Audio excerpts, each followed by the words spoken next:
Ladies and gentlemen, now today I want to address the developer note drama and all of the community arguments going on that I've really seen this afternoon, man, and they're getting really nasty. I think there's like two groups of people out there, generally speaking, at the moment. I think there's a group of people that are somewhat satisfied with the developer note response and the action that they've taken to delay the Assault Mode Meliodas banner, and a group of people that are still very angry and frustrated at Netmarble, and they feel like their concerns haven't been heard with this developer response. But you have to understand that this response is in regard to the boycott Assault Mode Meliodas drama that went on recently. And the objective and outcome of that, because that was the big thing everybody rallied behind, was to make a public apology and delay the release of Assault Mode Meliodas and this banner until April. That was the big thing, the whole part of this movement, and they did that. They apologized. They said, we're going to slow down the release of banners, and also make sure that banners are equivalent value to the Japanese version. So as a movement, Boycott Meliodas banner, it achieved everything that it wanted to. But obviously, at a time like this, people are very frustrated. All sorts of issues come up with the game. And one big issue that I can really agree on is the lack of, like, any mention of new content. We're very behind on final bosses. We don't have a tower active currently. But they also did mention in this developer note that this is not a regular announcement, but a developer note specifically prepared to deliver our apology and briefly share our new operational plan. So this line, again, I may be incorrect, but this leads me to believe that there's going to be a separate kind of developer note coming later this week, talking about the upcoming stuff. Because usually in these dev notes, they talk about quality of life improvements and also new content that we're getting. But in these dev notes, all they talk about is the pacing of banners and also upcoming banners as well. Now, I just want to say, if you're cynical of Netmarble and you feel like you still don't trust Netmarble, well, congratulations, you're not alone. I think that's literally everybody in the community right now. But there's so many of us out there that really love playing 7 Deadly Sins Grand Cross, and we just don't want to see the game die out. And we're very happy that Netmarble have listened, they've taken action, and they seem to be making some commitments moving forward. Are they the best game company in the world? Are they amazing developers that deserve to be praised from the rooftops? They're not even close to that yet. They're doing the right thing and making the right decisions. And I feel like at this point, there's a lot of people just very angrily venting all of the stuff that they want improved in 7 Deadly Sins Grand Cross. And if you look at a game like this, you can literally draw a million improvements, you know? You can have better SSRs in every single banner, more drop rates, you know, more gems, more of this, more of that. And everybody's kind of got like a different opinion on like where stuff should be at. Like, for example, one person might say, okay, every new SSR needs to be a 1% drop rate on the SSR from the banner. But then Dave goes and says, 1%? That's not good enough for me. I need 2% on every SSR. And then Barry's like, 2%? Fuck you, Dave. I want 5% drop rates on every SSR. And that's kind of the situation that we're seeing at the moment. Everybody wants so much more out of this game, and I can really understand the frustration there. However, if there's no unified voice with a clear compromise, all you're encouraging is the developers to completely ignore your feedback. If you can't be satisfied and find a middle ground, then you're always going to get ignored by developers and make no significant change aside from causing community arguments. You need a clear, unified point that absolutely everybody can agree on, that is reasonable for Netmarble to adjust the start a movement like this. And this is why Boycott Assault Melee was so incredibly effective, because nobody wanted the Assault Mode Meliodas banner apart from a very small amount of people. What we're seeing now is they've addressed the Boycott Assault Mode Meliodas movement, but people are making additional demands for stuff that was never to do with this movement in the first place.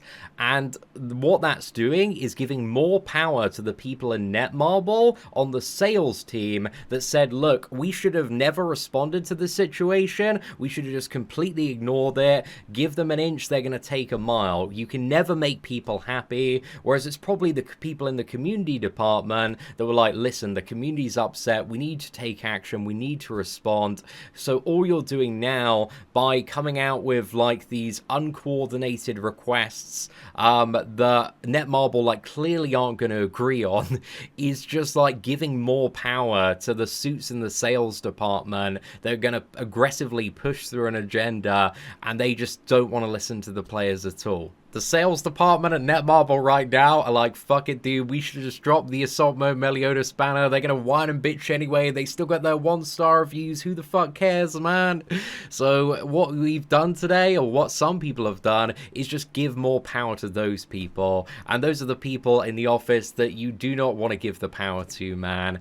So I'm disappointed by the response of some people, I must admit, because again, this has been a movement very focused on boycotting the Assault Mode Meliodas banner, but now some people are trying to drag it out and make it their own, make it about, 10 different things, but not really have any unified, compromisable point that can actually be actioned to keep them satisfied. And they're just ranting and waffling on to like no avail. It's not going to solve anything. All you're doing is causing more arguments in the community. Like this afternoon as well, I've been like harassed so much in the comments section, man. Like after a certain video dropped, I just opened my YouTube thing. Everybody's calling me a sellout, a Netmarble bumlick, Netmarble shill, and it's like, I don't love Netmarble. I think they've made a lot of poor decisions. I think they are going to continue to make some bad decisions in the future, but I want them to get better. I want them to improve, and I think what they've shown over the last week is the first signs of improving, and they're not going to instantly be this beyond god tier game that I want them to be overnight. It's going to take time, it's going to take some work, but what I don't want to do is just completely tank the game. I was really worried with a boycott Assault Meliodas that we went a little bit too far on the Google Play Store. Like, that was the biggest review bomb I've ever seen from any game. And I love 7 Deadly Sins Grand Cross. I wanted to send a very clear message to them, and I think that message was received. However, it just bombed the game so incredibly hard on the store, and that rating is very wary for new players, and I want new players to be able to enjoy 7 Deadly Sins Grand Cross. I think the game is going to have a lot to offer moving forward, but again, it's always a situation of compromise. We can't have absolutely everything that we want, and we can't constantly hold Netmarble hostage for my own personal demands. If you still hate me and think I'm a sellout shill, that's absolutely fine, but I'm just trying to stand up for, myself, the game. They have been taking the piss when it comes to new releases, and I think the release of the one Escanor in 3 weeks' time is very cheeky as well. Like, they would have been so much safer delaying it a little bit, but it's still a festival banner. It's still going to be bare minimum 4 weeks, but hopefully it's going to be available for 6 weeks. So again, if you get your grind on now, like every free-to-play player, providing you are on top of your grind there, should be able to guarantee that they get the one Escanor, which is really, really good news. And like, this is something else I want to talk about when it comes to 7 Deadly Sins. Now, one thing I also want to end on is just a sense of perspective, because again, I play 2 games. I play Marvel Contest of Champions and 7 Deadly Sins Grand Cross. Now, if I want a brand new character that has just come out in Marvel Contest of Champions, I need to open these things called Cavalier Crystals. So these crystals, in terms of money, are $10 every single crystal. Now, Doctor Strange, he's a very old character, so he's got a rate up on this one, but for a brand new character, to get that 6-star featured character, it's a 0.1% drop chance, which means that, On average, you need to open 1,000 Cavalier crystals to get one copy of that brand new character. And again, these crystals, they are priced at $10 each. This is no joke, this is no lie. In order to get a brand new 6-star featured champion in Marvel Contest of Champions, the average drop rate is 1 in $10,000. And that's only one copy. There are many champions that you need at least 2 copies of to get their awakened ability. So that really puts into perspective, man, when you go back to something like the one Escanor banner, like how good in comparison this game's drop rates are. Because if you buy the tickets and buy the bundle, this game also has guaranteed value as well at certain milestones, 600 or 900 depending on the banner as well. So if you're buying tickets, worst case scenario, if you're a massive whale or spender, it's about $300 to $400 to guarantee that you get that brand new god tier champion. Again, I'm playing Marvel Contest of Champions as well, and I have been playing that game for 5 years now, man. You gotta spend $10,000 on average to get a brand new 6-star champion. So it really does put into perspective. I honestly don't know a game that comes close that I've played to the gacha value of 7 Deadly Sins Grand Cross. I know this might be a slightly unpopular opinion, but I don't think the rates and free-to-play value is overall that bad if you save up and summon on the right banners. The big problem is when banners come way too fast and there's just no potential way to keep up. And that would have entirely been the situation if, this week we got Salt Melee, 2 weeks before that Archangels, 2 weeks before that Festival, and then 3 weeks after that the one Escanor banner. Then that is just beyond crazy, so incredibly unreasonable.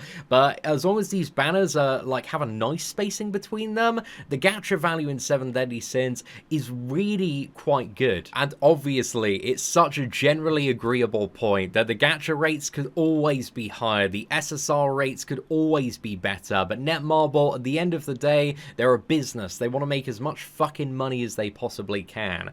And I must say, if you come from Marvel Contest of Champions, which so many of my main channel community have, you're absolutely fucking laughing playing 7 Deadly Sins, because you can just wail out and get the characters 6/6 and max them out so easily. You can spend $1,000 on the one Escanor banner, and I'm probably going to have that man fully maxed out, all the cosmetics, everything, whereas in Marvel Contest of Champions, there's a character known as Dr. Doom. I've been hunting that man for 2 years now. I've probably spent about $20,000 to $30,000 in Cavalier crystals. I still don't have him, man.